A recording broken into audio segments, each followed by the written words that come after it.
Bumida ang pagmahal sa sining at talento ng kaugnay troopers, kanilang dependents, Army Reservists at KAFGO Auxiliary sa isinagawang kaugnay painting contest bilang bahagi ng selebrasyon ng 35th founding anniversary ng 7th Infantry Kaugnay Division.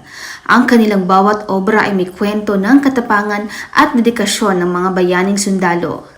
Kapwa nagkampiyon sa large at small size painting category ang 3rd Mechanized Infantry Battalion na si Technical Sergeant Richard D. Diaz.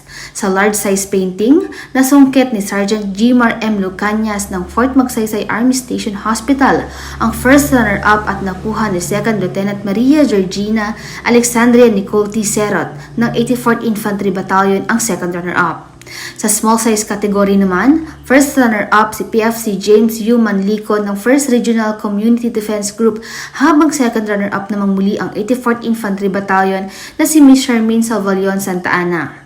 Isa pa sa pinakatampok na bahagi ng patimpalak ang aktwal na pagpinta ng pinunong hurado na isang Filipino painter at international folk artist na si Elito Sierca o mas kilala sa tawag na Amang Pintor. Samantala, ngayong araw malalaman at iaanunsyo sa kaugnay virtual TV ang People's Choice Award na siyang nakakuha ng pinakamaraming bilang ng likes at reaksyon sa social media. Mula dito sa Palayan City, Nueva Ecija, ako si Remy Salpitado, ang inyong kaugnay.